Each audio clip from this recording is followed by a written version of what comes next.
जय हिंद साथियों, मैं विशाल आपका भाई एक बार फिर से स्वागत करता हूं आपका अपने इस नई वीडियो पर। और आज हमारी 11 नंबर की वीडियो होने वाली है। और इस वीडियो में हम कवर कर रहे होंगे समास व विग्रह के पार्ट 3 को। और आज ये हमारा लास्ट पार्ट है अपनी इस वीडियो का। और आज हम लोग समास विग्रह के सारे क्वेश्चनों को कवर कर लेंगे। अगर आपने प्रीवियस ईयर की वीडियो को नहीं देखा है या जो पिछली वीडियो है हमारी नहीं देखा है तो डिस्क्रिप्शन में लिंक दी गई है, या फिर आप सीधा चैनल के थ्रू भी वहां पर जाकर देख सकते हैं। आपको प्रीवियस ईयर के सभी प्लेलिस्ट मिल जाएंगे, वहां से आप लोग बहुत बेहतर तरीके से अपनी तैयारी को कर सकते हैं। और उम्मीद करता हूँ कि जो है ना आप सभी की तैयारी बहुत शानदार तरीके से चल रही होगी। और एक बार और भी दे देता हूँ कि जो अपनी क्लास चल रही है यूपी पुलिस कांस्टेबल व यूपी पुलिस रेडियो ऑपरेटर के लिए जो है ना अपनी एक क्लास चल रही है। और उसमें जो है ना हमारा आज सामान्य हिंदी का ओवरऑल वीडियो नंबर 11 है। जैसा कि हम लोगों को पता है कि हम लोग यहाँ पर रोजगार पब्लिकेशन की इस बुक को सॉल्व कर रहे हैं, जो कि हमारी यूपी लेखपाल और वनडे एग्ज़ाम के लिए सबसे बेस्ट बुक्स है। अगर हम कहेंगे, अगर इनके क्वेश्चनों को आप एक से दो बार बुक को कम से कम एक से दो बार कर लेते हैं और अच्छे तरीके से, तो ऐसा कोई क्वेश्चन ना हो जो यहाँ से ना फंसे। तो शुरू करते हैं बिना देरी करते हुए अपने क्वेश्चनों को। और उससे पहले एक छोटी सी रिक्वेस्ट है, अगर आप पहली बार चैनल पर हैं तो चैनल को सब्सक्राइब कर लीजिए और वीडियो को भी लाइक करते हुए आगे बढ़ेंगे। पिछली वीडियो में हम लोगों ने 60 क्वेश्चन तक कवर किया था और आज उससे आगे के क्वेश्चनों को कवर कर रहे होंगे। क्वेश्चन नंबर हमारे पास यहाँ पर दिया गया है कि पढ़ेंगे कि लड़की चोलड़ी पहने है में समास कौन होगा। यहाँ पर रेखांकित है चोलड़ी, तो चोलड़ी में कौन सा समास होगा हमें ये बताना है यहाँ पर। और यहाँ पर ऑप्शन नंबर हो जाएगा बहुब्रीहि समास। चोलड़ी में होता है बहुब्रीहि समास हमारा। क्वेश्चन नंबर 62, यथोचित में कौन सा समास होगा हमारा। यथा धन उचित, यहाँ पर उपसर्ग है और जब उपसर्ग वाले वाक्य आ जाते हैं तो अव्ययभाव समास में आ जाते हैं हमारे। अगर आपने जो है ना इस क्लास का बेसिक नहीं देखा तो फर्स्ट वीडियो अवश्य देखिए, वहाँ से आप लोगों को बहुत हेल्प मिलेगी क्वेश्चनों को करने में, सॉल्व करने में, क्योंकि वहाँ पर बेसिक्स बताया गया है। क्वेश्चन नंबर 63, वनवास में कौन सा समास है बताना है यहाँ पर है। तो वनवास यानी वन में वास करने वाला, और जिसमें हमारे कारक चिन्ह आ जाते हैं वो हो जाता है तत्पुरुष समास, तो यहाँ पर हो जाएगा तत्पुरुष समास हमारा ये। अगला नरभक्षी, नरभक्षी यहाँ पर हो जाएगा यानी नर को भक्षने वाला यानी खाने वाला। नरभक्षी, तो ये किस और संकेत कर रहा है, बहुब्रीहि समास की ओर या कर्मधारय या दुग्ध या तत्पुरुष समास की ओर। तो क्वेश्चन नंबर 64 का ऑप्शन नंबर जो जाएगा बी यानी नरभक्षी यानी नर को भक्षने वाला यानी खाने वाला, दानव इस प्रकार से कह सकते हैं हम लोग। नीलांबर, तो नीला है अंबर, नीलांबर, तो यहाँ पर कौन सा समास होगा, क्या हमारा तत्पुरुष समास हो जाएगा कर्मधारय या द्विगु समास या बहुब्रीहि समास हो जाएगा। क्वेश्चन नंबर 65 का ऑप्शन नंबर हो जाएगा बी, क्योंकि अंबर की विशेषता कैसी है कि वह नीला है भाई। और जब पहला पद विशेषण और दूसरा पद विशेष से होता है तो वहाँ पर होता है हमारा कर्मधारय समास, तो यहाँ पर हो जाएगा कर्मधारय समास हमारा। जिस समास में अर्थ की दृष्टि से उत्तर पद प्रधान होता है तथा पूर्व पद गौड़ होता है उसे कहते हैं हम लोग। तो जहाँ पर उत्तर पद यानी पहले वाला पद प्रधान होता है और पूर्व यानी बाद वाला पद कम अर्थ रखने वाला होता है, तो वहाँ पर कौन सा समास होता है, वहाँ पर समास होता है हमारा अगर हम लोग बात करें यहाँ पर, वहाँ पर समास होता है हमारा कर्मधारय समास। तो जहाँ पर उत्तर पद प्रधान होता है तथा पूर्व पद गौड़ होता है वहाँ पर होता है कर्मधारय समास हमारा हो जाता है।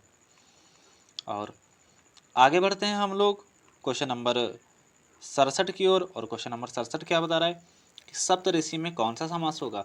अब सप्त में हमने देख लिया क्या आ गया सात, और सात क्या है एक संख्या है, और जहाँ पर संख्या आ जाती है वहाँ पर होता है हमारा द्विगु समास, तो यहाँ पर आ जाता है हमारा द्विगु समास।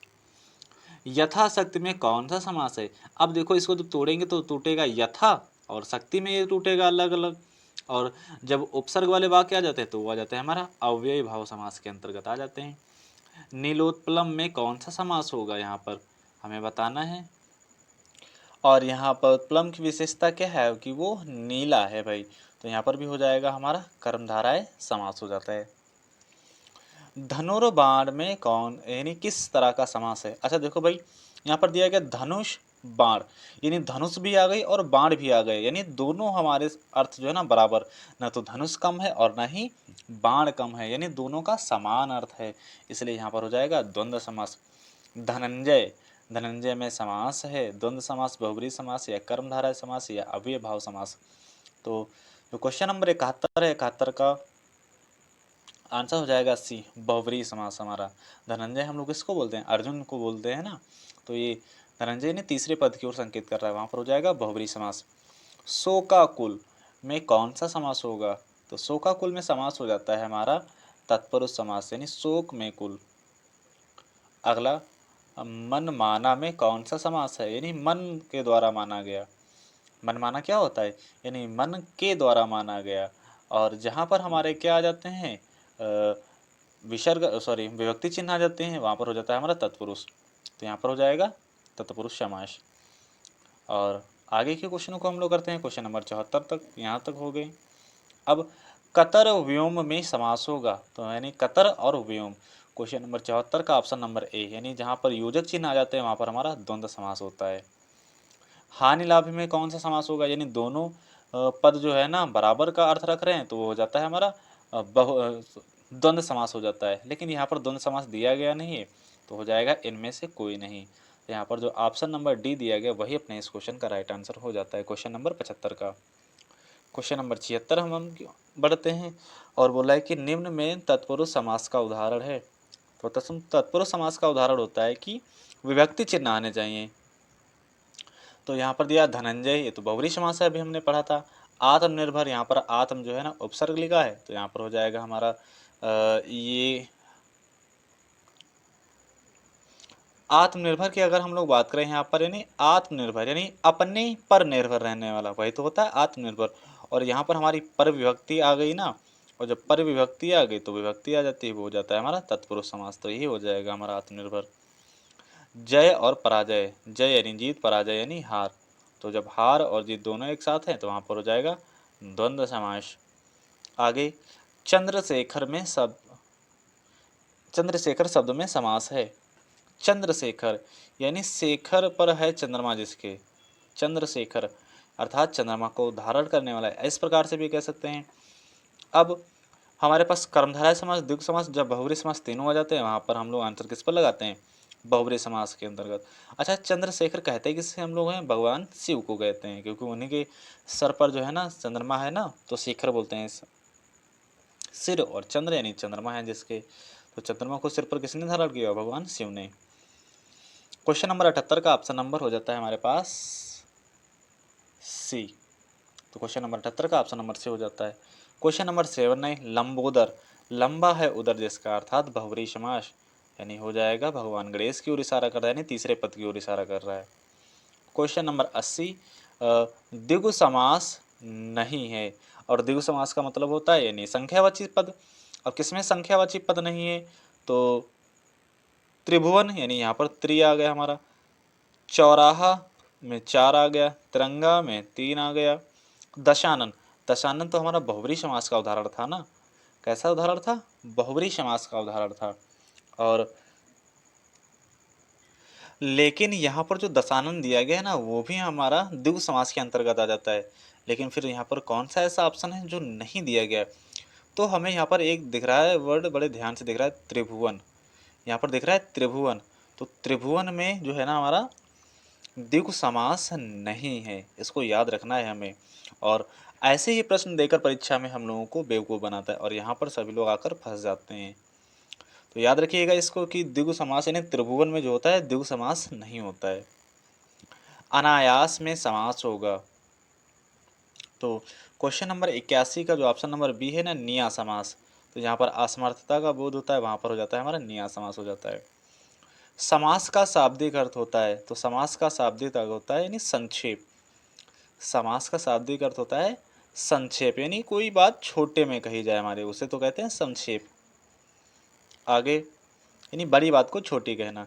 दशानन में कौन सा समास है? तो दशानन में हो जाएगा हमारा ऑप्शन नंबर बी, हो जाएगा हमारे पास बहुब्रीहि समास। आगे, निम्नलिखित में से द्वंद्व समास बताइए। द्वंद्व समास यानी योजक चिन्ह और योजक चिन्ह यानी बीच में, ये मिल गया हमको योजक चिन्ह, तो यहाँ पर आ गया द्वंद्व समास। रोग पीड़ित यानी रोग से पीड़ित या रोग के द्वारा पीड़ित, तो हो जाएगा जहाँ पर के विभक्ति आ गई ना, और जहाँ पर विभक्ति आ जाती वहाँ पर होता है हमारा तत्पुरुष समास, तो यहाँ पर हो जाएगा तत्पुरुष समास।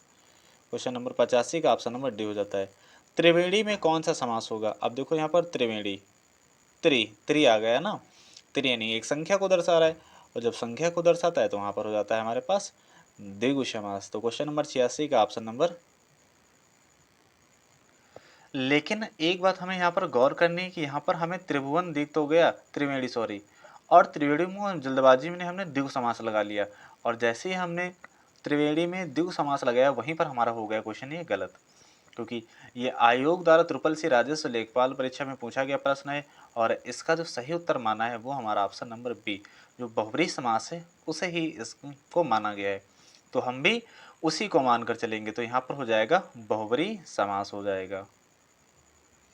यहाँ पर दिया गया प्रतिमान, प्रतिमान में हमें बताना है कौन सा समास है, तो यहाँ पर हमें दिख रहा है प्रति, और प्रति हमारा होता है उपसर्ग, और जहाँ पर उपसर्ग आ जाते हैं वहाँ पर क्या हो जाता है हमारा, वहाँ पर हो जाता है अव्यय भाव समास। उपकूल में कौन सा समास होगा? तो यहाँ पर उप जो दिया गया वो उपसर्ग दिया गया है, और जब भी उपसर्ग आ जाता है वहाँ पर हो जाता है हमारा अव्ययी भाव समास। वीर पुरुष, तो वीर पुरुष यानी वीर है जो पुरुष, और यहाँ पर हमारा क्वेश्चन नंबर 8-9 का जो ऑप्शन नंबर हो जाएगा तो वो हो जाएगा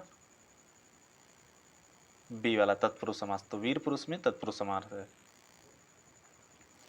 आगे यथा शीघ्र में कौन सा समास है? तो यहाँ पर देखो यथा जो दिख रहा है ना वो उपसर्ग दिख रहा है, बाकी शब्द तो हमारा शीघ्र होता है, और जब उपसर्ग आ जाता है वो हो जाता है अव्यय भाव समास। रसोई घर में कौन सा समास होगा? ये हमारे ऐसे जो है ना जो हर परीक्षा में लगभग पूछे जाते हैं और बहुत ही कंफ्यूजन करते हैं हम लोगों के लिए।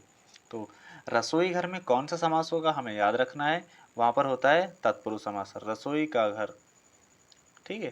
तो रसोई घर। आनंद मग्न यानी आनंद में मग्न, तो आनंद में मग्न यानी में विभक्ति आ गई, वहाँ पर क्या हो जाएगा हमारा तत्पुरुष समास। जहाँ पर विभक्ति आ जाए ना कर्ता ने, कर्म को, करण से, के द्वारा, इस प्रकार से आ जाए तो वहाँ पर होता है तत्पुरुष समास हमारा। नील गाय, अब देखो भाई नील गाय हमें दिखाया जा रहा है, नहीं गाय की विशेषता कैसी है कि वह हमारी नीली है। गाय की विशेषता क्या है? नीली है, और जब भी विशेषण और विशेष प्रयोग होता है वहां पर होता है हमारा कौन सा समास? कर्मधारय समास हो जाता है। अगला यहाँ पर हम चुके हैं निर्विवाद, यानी निर्विवाद में कौन सा समास होगा? निर्विवाद यानी बिना किसी वाद के, ठीक है, लड़ाई झगड़े के, तो वहाँ पर हो जाएगा निर्विवाद। विवाद यहाँ पर हमारा एक शब्द होता है, लेकिन यहाँ पर निर जो है ना हमारा उपसर्ग लगा है, तो यहाँ पर हो जाएगा उपसर्ग, यानी उपसर्ग हो गया और अव्यय भाव समास का उदाहरण हो गया। पीताम्बर, पीत है अंबर जिसका, अर्थात विष्णु, कौन सा समास कहेंगे? तो लिखा तो यहाँ पर गया है पीताम्बर, और लेकिन संकेत किसकी ओर किया गया? किसी अन्य पद की ओर किया गया, तो वहाँ पर हो जाएगा बहुब्रीहि समास। 95 का ऑप्शन नंबर। अगला क्वेश्चन दिया गया पंचवटी, तो पंचवटी यानी 5 यानी यहाँ पर संख्या को दर्शा रहा है, और यहाँ पर हो जाएगा हमारा द्विगु समास। अगला हस्तलिखित में कौन सा समास होगा? हस्तलिखित यानी हाथ के द्वारा लिखा गया। हस्त यहाँ पर हमारा उपसर्ग का कार्य कर रहा है क्या? नहीं, उपसर्ग कार्य नहीं कर रहा है हमारे पास। और क्वेश्चन नंबर 97 का जो राइट आंसर हो जाएगा वो हो जाएगा बी, हाथ के द्वारा लिखा गया। यहाँ पर के द्वारा हमारा विभक्ति, इसलिए यहाँ पर हो जाएगा तत्पुरुष समास। घनश्याम में कौन सा समास होगा हमारा? तो घनश्याम हम लोग किसको बोलते हैं? क्वेश्चन नंबर 78 का ऑप्शन नंबर जो बी हो जाएगा कर्मधारय समास हो जाएगा घनश्याम में। त्रिनेत्र, त्रिनेत्र में यानी यहाँ पर त्रि आ गया, और त्रि किसको दर्शाता है? एक संख्या को, तो वहाँ पर हो जाएगा द्विगु समास हमारा। और अगला प्रश्न हमारा है, और हम लोग आ चुके हैं अपने लास्ट क्वेश्चन की ओर। वो क्या होता है? भर पेट में कौन सा समास हो जाएगा? तो पेट यहाँ पर हमारा मुख्य शब्द है, यहाँ पर लिखा है भर, और यहाँ पर भर लगा है क्या लगा है? भर, वो उपसर्ग है, और उपसर्ग वाले वाक्य जहाँ पर आ जाते हैं वहाँ आ जाता है अव्ययभाव समास। और आज के प्रश्न हमारे समाप्त होते हैं। और प्रश्न कैसे लगे? प्रश्न आज के बहुत ही लाजवाब थे हमारे, और अपना जो है ना सुझाव कमेंट बॉक्स में देना ना भूलें।